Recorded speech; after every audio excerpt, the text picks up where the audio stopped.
I had an email recently from somebody who tunes into these videos, and he was pointing out the rather small number of viewing figures that I have.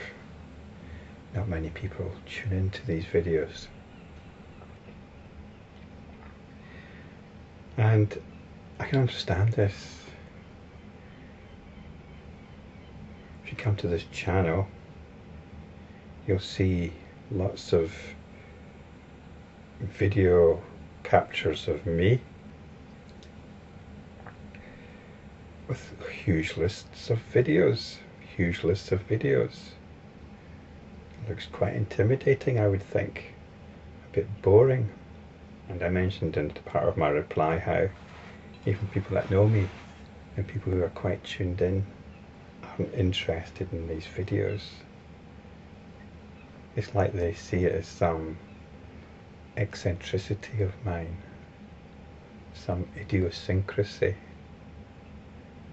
some little project I obviously get some kind of satisfaction from, a hobby. The thing is, people aren't getting it. They're not going to get it until they're prepared to actually dig in, inquire with fresh minds. People are looking for stuff that suits their own sensibilities, that fits into their sensibilities. And maybe the overall impression of my channel might appeal to certain sensibilities, but not many. But that's not the point anyway. I don't want my channel to appeal to any sensibilities.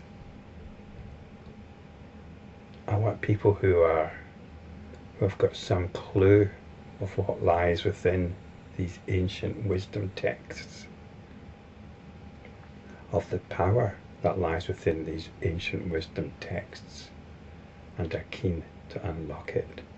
So these videos are not about me. It's always nice to get good viewing figures and more subscribers, but it's not about that. They're not about me. They're about these ancient verses. As I said, it's easy to get the understanding that this is just a lot of head stuff. Whenever you talk about the infinitely simple, it comes across as complicated. And these verses, they're not your usual inspirational platitudes that people often share on Facebook, which I think is a nice thing. It's nice that we've got this going on Facebook, people sharing inspiring quotes.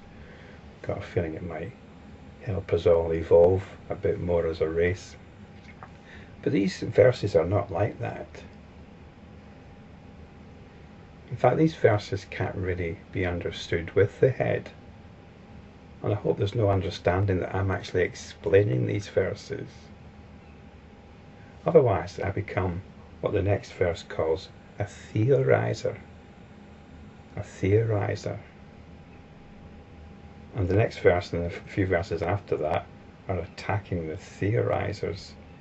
This is not about head understanding. The only way to appreciate these verses is to see what they're pointing to in our immediate situation. If you cannot confirm what these verses are pointing to, if you cannot see for yourself what these verses are pointing to in your immediate situation, then the teaching hasn't worked. This is the great thing about Zen. It's clearly not a head teaching. So let's have a look at the next verse and see if we can get an example. Verse 743. As when fire burns, the burned and the burning are simultaneously there. So is attachment to an ego soul. What is it that is not seized by the theorizers?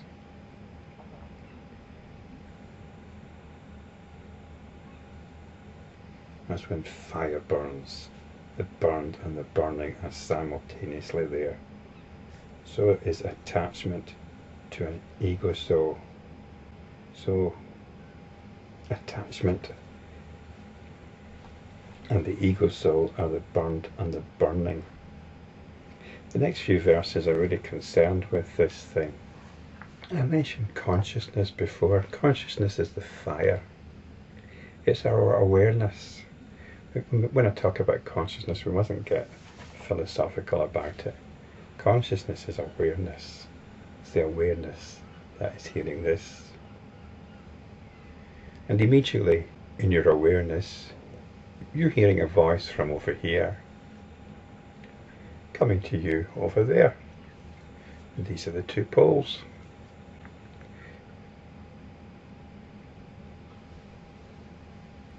This is what you're locked into. This is the attachment. And it might not be my voice that you're attached to. It will be certain ideas, certain understandings. And it's not just the idea of my voice over here that you're attached to. That's an understanding, not a fact, it's an understanding. There are ideas, beliefs that you're attached to. And it's this attachment to ideas and beliefs, the idea of a me here and a world out there, for example.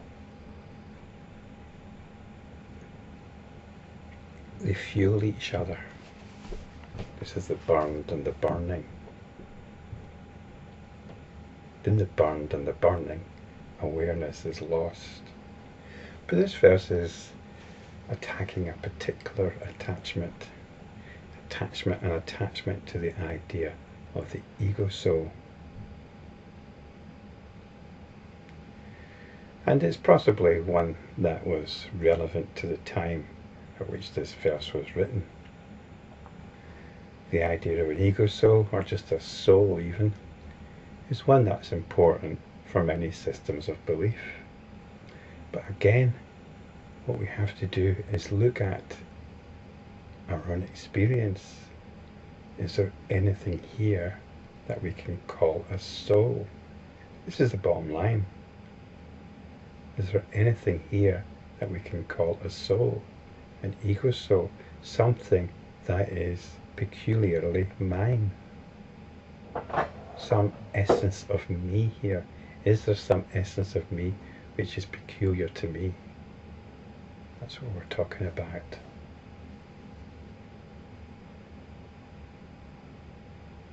What is it that makes me, me? Am I simply the sum of my parts? Or is there something more? Now these are philosophical questions. To get involved in these questions is theorizing. Unless we can actually look and see something, identify something which is intrinsically, essentially me, and that me is what is essentially different from all the other me's out there. So the question, there's a rhetorical question, what is it that is not seized by the theorizers? The theorizers seize ideas. They're always looking for ideas to seize. The theorizers are not looking at what is going on right here, right now.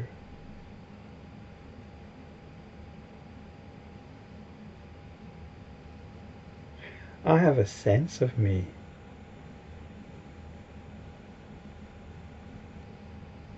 But what is that sense of me? It's my current mood. It's my current mood tone. There are certain patterns which I embody, certain patterns of behaviour, patterns of moods, patterns of thinking, which are me. But there's nothing intrinsic about that. It's like saying the pattern on the water, the little eddy or the whirlpool, has got some intrinsic essence different from the river or the sea. It doesn't. It's a transient pattern.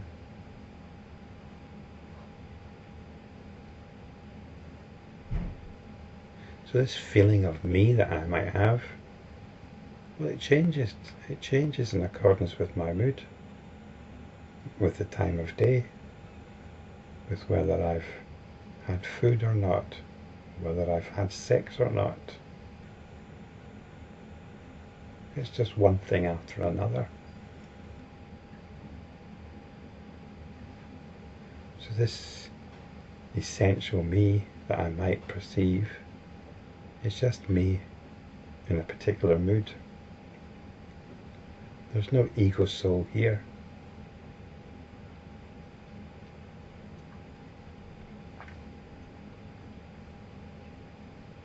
It's a theoretical construct. It's an atom of faith, of belief. And this is what we actually hang on to most of the time. We are looking for items of belief, items of faith. We're looking for structures, for understanding, rather than looking at what is actually going on here.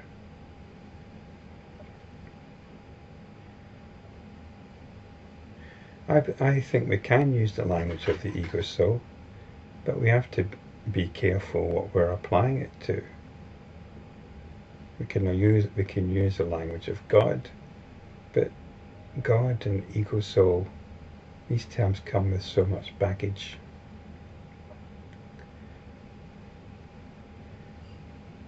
And that baggage is lots of mental weight, threatening to suck us into theorizing once again.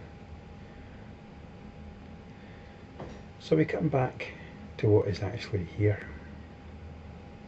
And that's what the next verse is saying. Verse 744, whether there is birth or no birth, the mind shines forth all the time. What illustrations will the theorizers produce to prove their notion of an ego soul? Well, it says the mind shines forth all the time. I think this should really be mind, with a capital M, shines forth all the time. Because this is awareness, this is what is actually shining right now. Awareness, this is what you can actually say. You can say, I am aware right now.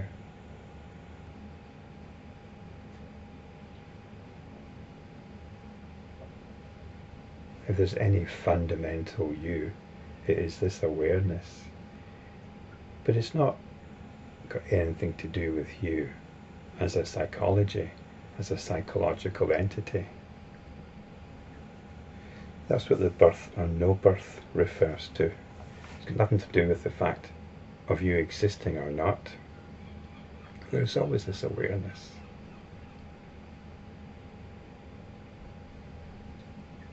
Ideas of a world, ideas of me, this is being and non-being. All of this arises in this awareness.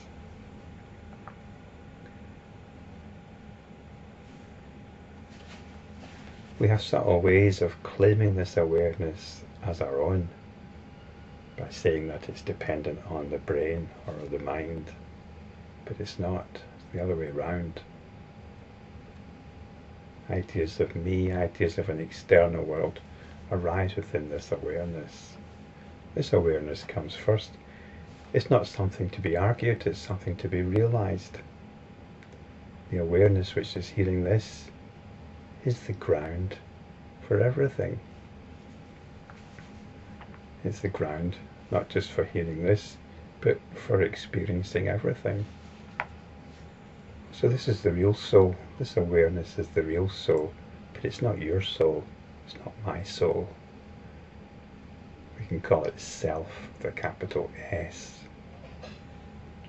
So the theorizers can produce illustrations to prove their notion of an ego soul. But this is arguing for it. We don't need to argue for anything. We don't need to argue for the existence of an ego soul or for the existence of awareness. Because this awareness is what is happening right now. Otherwise you couldn't hear these words.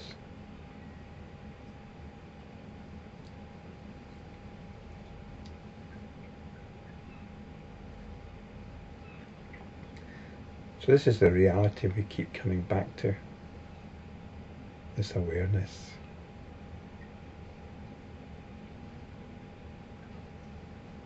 And it's helpful to include some appreciation of this awareness, because we've got the habit, the mental habit of undermining it. We might even say it doesn't exist. Some would say it doesn't exist. Some would say it's a part of the mind, a part of the brain.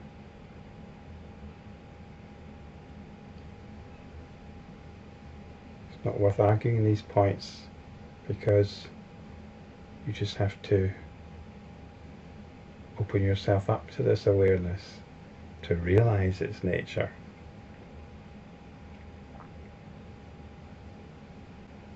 To realize its all-embracing, spacious, loving nature.